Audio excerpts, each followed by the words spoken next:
अस्सलाम स्टूडेंट्स, उम्मीद है आप सब खैरियत से होंगे। बिजनेस स्टैटिस्टिक्स के चैप्टर नंबर 6 प्रोबेबिलिटी के हवाले से आज के लेक्चर में हम जानने की कोशिश करेंगे कंपाउंड इवेंट्स के हवाले से कि कंपाउंड इवेंट होता क्या है, और इसके साथ ही साथ जो एग्ज़ाम में पॉसिबल क्वेश्चन जो कंपाउंड इवेंट से रिलेटेड हो सकते हैं, इनको किस तरह सॉल्व किया जाता है, इसके हवाले से बात करते हैं। सो कंपाउंड इवेंट क्या है? बेसिकली ये डिज़ायर्ड सबसेट है of sample space containing at least 2 possible outcomes का उस सैम्पल स्पेस में से, जिसे हम कंपाउंड इवेंट कहेंगे। इसमें हम सिंपल एक डाई को रोल नहीं करते, बल्कि हम मोर देन 1 डाई, 2 या इससे ज़्यादा डाई को रोल करके पॉसिबल आउटकम्स के हवाले से बात करते हैं कि क्या पॉसिबल आउटकम्स आ सकते हैं। और इट कुड बी पॉसिबल कि अगर फ्लिपिंग ऑफ जो कॉइन है या टॉसिंग ऑफ कॉइन है उसके हवाले से बात कर रहे हैं, तो मोर देन 1 कॉइन को अगर टॉस किया जाता है तो उसमें हम जो डिज़ायर्ड सबसेट है उसकी पॉसिबिलिटी के हवाले से बात करेंगे कि हमारे पास अगर हमने 2 जो कॉइन्स हैं उनको टॉस किया है तो दोनों कॉइन्स पे हेड आने के चांसेस क्या हैं। सो इस तरह के जो हमारे पास इवेंट्स होते हैं इन्हें हम कंपाउंड इवेंट कहते हैं। सो बात करते हैं जो हमारे पास पॉसिबल क्वेश्चन हो सकता है कंपाउंड इवेंट का, वो कुछ इस तरह से होगा। व्हेन 3 कॉइन्स आर टॉस, कि यहाँ पर 3 कॉइन्स हैं जिनको टॉस किया गया है, what is the probability of getting at most 1 head, कि कम से कम एक हेड ज़रूर आए। कि जब आपने 3 कॉइन्स को टॉस किया तो इन तीनों में से किसी न किसी एक पर हेड ज़रूर आना चाहिए, बाकी चाहे आपके पास टेल भी आ जाए। So dear student, random experiment इसके लिए जो होगा वो है 3 कॉइन्स इज टू टॉस, कि हम 3 कॉइन्स हैं जिन्हें टॉस करेंगे, और पॉसिबल आउटकम्स के हवाले से अगर बात की जाए तो here we have our possible outcomes, कि हमारे पास तीनों पे हेड आ सकता है, 2 फर्स्ट हेड और फिर टेल हो सकता है, इसी तरह फर्स्ट पे हेड, सेकंड टेल और थर्ड हेड हो सकता है। तो ये पॉसिबल हमारे पास आउटकम्स हैं। और जब हम बात करेंगे नंबर ऑफ़ सैम्पल पॉइंट्स के हवाले से, वो हमारे पास 8 हैं। सो ये टोटल पॉसिबल जो आउटकम्स हैं हमारे पास 3 कॉइन्स को जब हम टॉस करते हैं, फ्लिप करते हैं, तो 8 टोटल पॉसिबल हमारे पास आउटकम्स आते हैं जो सैम्पल पॉइंट्स हैं सैम्पल स्पेस में। सो यहाँ पे हम लेट करते हैं कि जो ए है वो बेसिकली हमारे पास इवेंट है एट मोस्ट 1 हेड अपीयर, कि कम से कम एक हेड आएगा या एक हेड आने के चांसेस हमारे पास क्या हैं। सो डियर स्टूडेंट, यहाँ पे हम बात करें एट मोस्ट 1 हेड अपीयर के हवाले से, जो बेसिकली हमारे पास प्रोबेबिलिटी ऑफ ए बनेगा।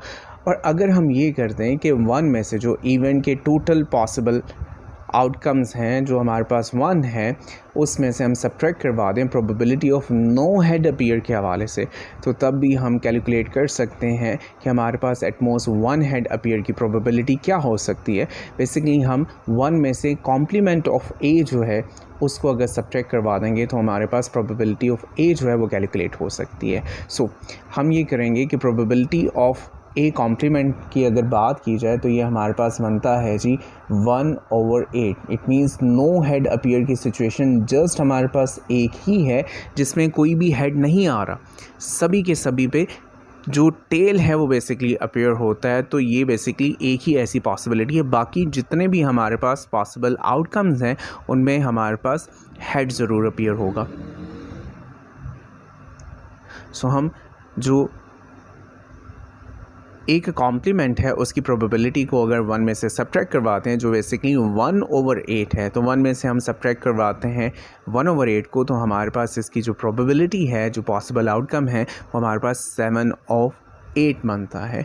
कि 8 में से टोटल 7 ऐसी पॉसिबिलिटीज़ हैं जिस पे कम से कम एक हेड ज़रूर मौजूद है। सो डियर स्टूडेंट, हमारे पास ये पॉसिबिलिटी एक कॉम्प्लीमेंट के थ्रू हम इसे सॉल्व कर सकते हैं। सो नेक्स्ट बात करते हैं, इट्स अबाउट कि अगर 3 कॉइन्स टॉस किए गए हैं और हमने सैम्पल स्पेस को कंस्ट्रक्ट करना है एक, तो इसके साथ ही साथ हमने प्रोबेबिलिटी फाइंड आउट करनी है 3 हेड्स के हवाले से, कि हमारे पास जो प्रोबेबिलिटी है तीनों के तीनों अगर हेड अपीयर हों तो इसकी प्रोबेबिलिटी क्या हो सकती है। सो रैंडम एक्सपेरिमेंट के हवाले से अगर बात की जाए तो यहाँ पर हम 3 कॉइन्स हैं जिन्हें बेसिकली टॉस करेंगे, और जो पॉसिबल आउटकम्स हैं वो हमारे पास कुछ इस तरह से मौजूद होंगे। और इनके हवाले से अगर नंबर ऑफ़ सैम्पल पॉइंट्स की बात की जाए तो हमारे पास सैम्पल पॉइंट्स जो बेसिकली है वो बेसिकली सैम्पल स्पेस 8 बन जाते हैं। सो हम लेट करेंगे ए के साथ के 3 हेड्स विल अपीयर, इसे हम इवेंट ए कंसिडर कर रहे हैं। और नंबर ऑफ़ सैम्पल पॉइंट्स के हवाले से बात की जाए तो हमारे पास जस्ट एक ही ऐसा पॉसिबल इवेंट है, एक पॉसिबल सिचुएशन है कि हमारे पास तीनों के तीनों हेड आ जाए। बाकी जितने भी पॉसिबल आउटकम्स हैं उनमें हमारे पास एटलीस्ट एक टेल ज़रूर मौजूद होगा। सो ये जस्ट एक ही है। So number of sample points A के हवाले से अगर बात की जाए वो जस्ट एक ही बनता है, और जब इसकी प्रोबेबिलिटी हम उसको मेजर करना चाहते हैं, कैलकुलेट करते हैं प्रोबेबिलिटी ऑफ 3 हेड्स अपीयरेंस के हवाले से, तो number of sample points in A को number of sample point in S से डिवाइड कर देंगे तो हमारे पास प्रोबेबिलिटी ऑफ ए जो है वो कैलकुलेट हो जाएगी। So dear student, compound event में नेक्स्ट हम बात करते हैं डाइस के हवाले से।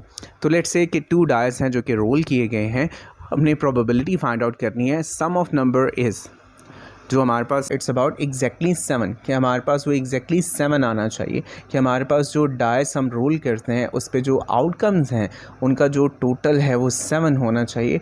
और सेकंड जो रिक्वायरमेंट है वो है एटलीस्ट 10, कि कम से कम 10 या 10 से ज़्यादा होने चाहिए। सो इसके हवाले से अगर बात करेंगे डियर स्टूडेंट, तो हमारे पास सिचुएशन ये बनती है कि जी हम एग्जैक्टली 7 की पॉसिबिलिटी को देखते हैं। तो रैंडम एक्सपेरिमेंट ये है कि हम 2 डाइस को यहाँ पर रोल करेंगे, और पॉसिबल आउटकम्स के हवाले से अगर बात की जाए तो हमारे पास यहाँ पे 36 पॉसिबल आउटकम्स होंगे।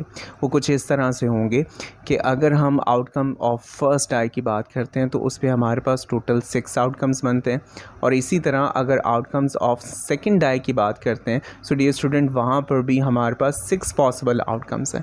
लेकिन इनके कॉम्बिनेशन के हवाले से बात की जाए तो ये 36 कॉम्बिनेशंस बनते हैं। वो कुछ इस तरह से कि अगर पॉसिबल है कि फ़र्स्ट डाई पे 1 अपीयर हो, सेकंड पे भी 1 अपीयर हो, तो ये हमारे पास एक पॉसिबल आउटकम हो जाएगा।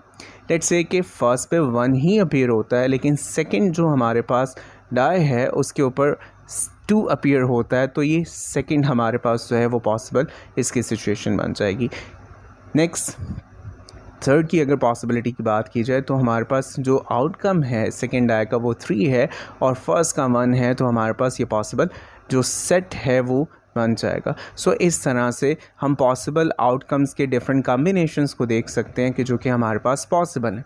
और यहाँ पर एग्जैक्टली 7 के हवाले से अगर बात की जाए तो हम ये देखेंगे कि कौन से ऐसे पॉसिबल आउटकम्स हैं जिनको सम अप करने से 7 आ सकता है। लाइक अगर बात की जाए कि हमारे पास जो सेकंड है उसके ऊपर जो है वो 1 अपीयर होता है और फर्स्ट के ऊपर जो है वो 6 अपीयर होता है, तो हमारे पास ये एग्जैक्टली 7 बनता है इसके कॉम्बिनेशन के हवाले से। सो डियर स्टूडेंट, इसके सभी पॉसिबल आउटकम्स के हवाले से देखते हैं कि यहाँ पर सैम्पल स्पेस या सैम्पल पॉइंट्स तो 36 हैं, और सम ऑफ 7 को हम लेट करते हैं कि ए हमारे पास एक ऐसा इवेंट है जो कि सम ऑफ 7 है, एग्जैक्टली ये अपीयर होगा। सो इसके पॉसिबल आउटकम्स हमारे पास कुछ ये होंगे कि 1 और 6, 2 और 5, 3 और 4, 4 और 3, 5 and 2 और 6 और 1, ये पॉसिबल हमारे पास आउटकम्स हो सकते हैं कि फ़र्स्ट पे अगर 1 अपीयर हो जाए और सेकंड पे 6 हो जाए, फर्स्ट पे 2 हो और सेकंड पे 5 हो।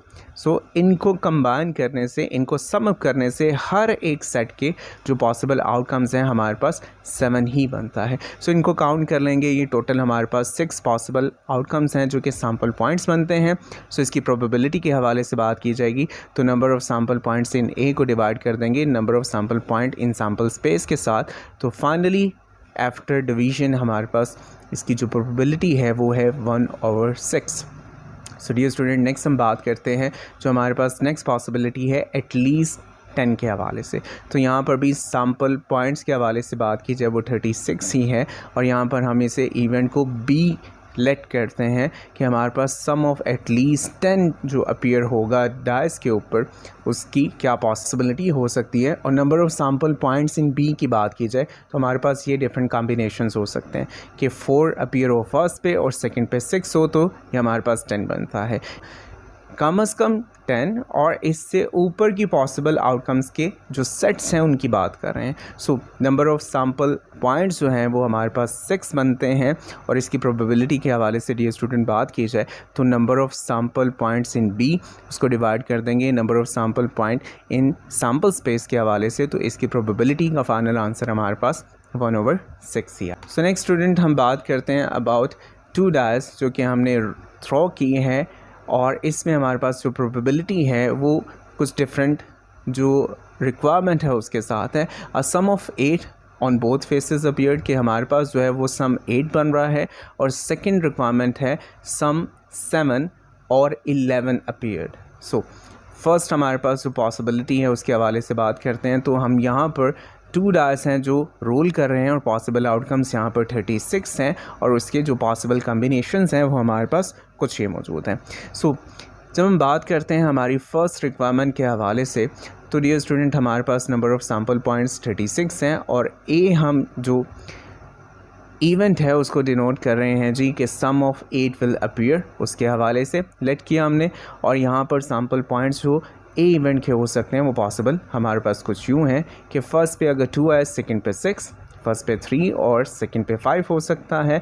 और इस तरह से हमारे पास ये 5 सेट्स ऐसे हैं कम्बिनेशन के जिनको एडअप किया जाए आउटकम्स के हवाले से, तो हमारे पास सम ऑफ 8 ही बनता है। So number of sample points हम बात करते हैं वो हमारे पास 5 हैं, और इसकी प्रोबेबिलिटी को जब कैलकुलेट किया जाएगा तो number of sample points in A, इसको हम डिवाइड कर देंगे number of sample point in sample space के साथ, तो हमारे पास प्रोबेबिलिटी सम ऑफ 8 के हवाले से 5/36 बनती हैं।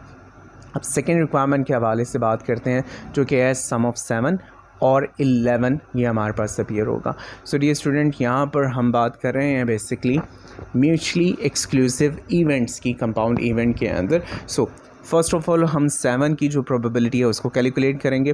लेट्स से कि हमारे पास सैम्पल पॉइंट इन एस जो है वो 36 ही हैं। सो लेट करते हैं बी जो है वो बेसिकली सम ऑफ 7 के लिए हमने लेट किया, और सी है जो कि बेसिकली डिनोट कर रहा है सम 11 जो है वो हमारे पास अपीयर होगा। So number of sample points in B के हवाले से बात की जाएगी। सो डियर स्टूडेंट यहाँ पर हमारे पास ये पॉसिबल सेट्स हैं जिसके डिफरेंट कॉम्बिनेशंस के साथ हमारे पास जो है सम 7 अपीयर होगा। सो इनको काउंट कर लिया जाए तो ये हमारे पास 6 पॉसिबल आउटकम्स बनते हैं, और इसकी प्रोबेबिलिटी जो है वो हमारे पास होगी 6/36। नंबर ऑफ़ सैम्पल पॉइंट अगर सी के हवाले से बात की जाए कि सम 11 अपीयर हो, तो उसके हमारे पास पॉसिबल सेट्स जो हैं वो ये 2 सेट्स होंगे कि फ़र्स्ट पे 5 अपीयर हो, सेकंड पे 6, और फर्स्ट पे अगर 6 अपीयर हो और सेकंड पे 5, तो ये पॉसिबल जो हमारे पास रिजल्टेड है ये सम 7 बनता है। सो इसके नंबर ऑफ़ सैम्पल पॉइंट्स जो है बेसिकली 2 बनते हैं, और इसकी प्रोबेबिलिटी हमारे पास 2/36 बनेगी, क्योंकि ये हमारे पास म्यूचुअली एक्सक्लूसिव इवेंट भी है। सो म्यूचुअली एक्सक्लूसिव इवेंट की प्रोबेबिलिटी को फाइंड आउट करने के लिए हम इनका यूनियन या इनका जो एडिशन है प्रोबेबिलिटीज़ का, उस एडिशन के थ्रू इसकी प्रोबेबिलिटी फाइंड आउट कर सकते हैं। सो जो बी की प्रोबेबिलिटी है वो हमारे पास 6/36 थी जो हमने कैलकुलेट की, और इसी तरह जो सी इवेंट है इसकी प्रोबेबिलिटी हमारे पास 2/36 थी। सो इसका एलसीएम ले लेंगे, और इसके बाद जो रिजल्टेड वैल्यू है वो हमारे पास 8/36 आएगी, और अगर इसे हम कट ऑफ कर दें सो हमारे पास 2/9 जो है वो इसकी प्रोबेबिलिटी बनती है। So dear student, I hope कि आपको ये अच्छे से समझ आ गया होगा कि कंपाउंड इवेंट्स इसकी जो प्रोबेबिलिटी है, अगर एग्ज़ाम में ये क्वेश्चन आता है तो इसको आप किस तरह से सॉल्व कर सकते हैं। सो डियर स्टूडेंट, आज का लेक्चर यहीं पे कंप्लीट होता है। इंशाल्लाह मिलते हैं नेक्स्ट लेक्चर में। टेक केयर, अल्लाह हाफ़िज़।